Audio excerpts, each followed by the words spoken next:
Nuevamente les saludamos, estimados amigos y hermanos en Cristo. En este su canal Estudiando el Verbo, vamos a estudiar la matutina para adultos para el día miércoles 8 de junio del año 2022, titulado Convertir los fracasos en victoria. Para ello quiero invitarles a la palabra de Dios, libro de libros, a la Biblia, para que vayamos a la epístola de los Hebreos, al capítulo 11, versículo 27. Miren lo que dice la palabra de Dios. Miren cómo está escrito. Por la fe dejó a Egipto, no temiendo la ira del rey, porque se sostuvo como viendo al invisible. Por la fe salió Moisés de Egipto. Si leemos el capítulo 2 del libro de Éxodo, la historia pareciese ser otra. Ahí leemos que Moisés huyó de la presencia del faraón, luego de dar muerte a un capataz egipcio. Porque entonces dice el autor de Hebreos que por la fe Moisés salió de Egipto. El libro de Patriarcas y Profetas nos da una buena pista para entender esta aparente discrepancia. Ahí dice que el informe de lo ocurrido entre Moisés y el egipcio llegó al faraón muy exagerado, dando a entender que su propósito era acaudillar a su pueblo contra los egipcios y derrocar al gobierno y ocupar el trono.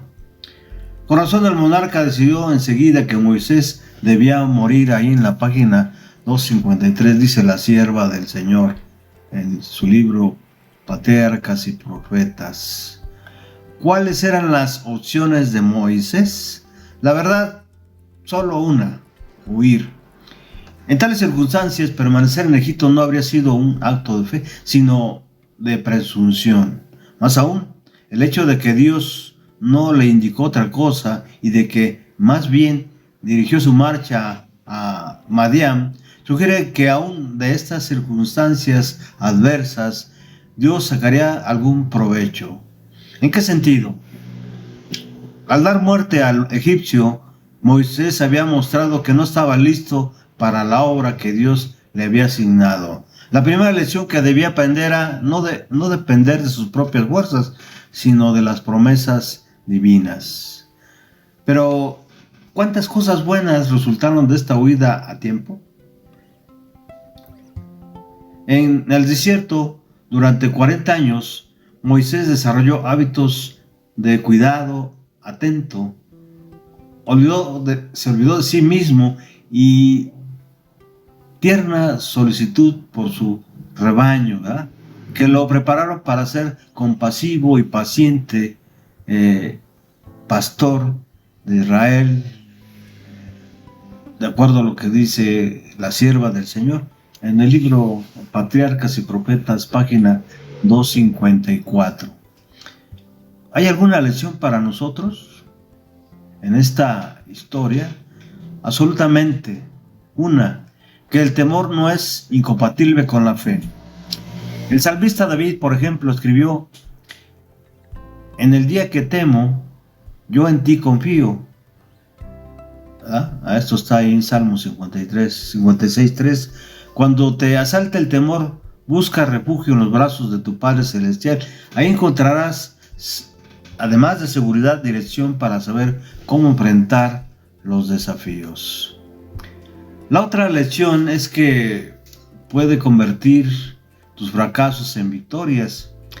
Grande fue la caída de Moisés cuando, con sus fuerzas, quiso ayudar a Dios a cumplir sus promesas. Pero mayor fue su victoria cuando, en la escuela del desierto, aprendió a preservar como viendo al invisible, ¿verdad? Así como dice el apóstol Pablo.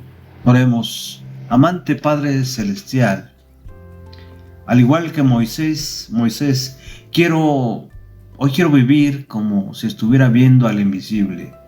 Ayúdame a convertir mis temores, mis fracasos, mis miedos, ¿verdad?, en oportunidades y en victorias que te glorifiquen a ti, oh Señor, y a nuestro Señor Cristo Jesús, por el cual pido, ruego, ¿sí?, humildemente todo esto. Amén. Amén.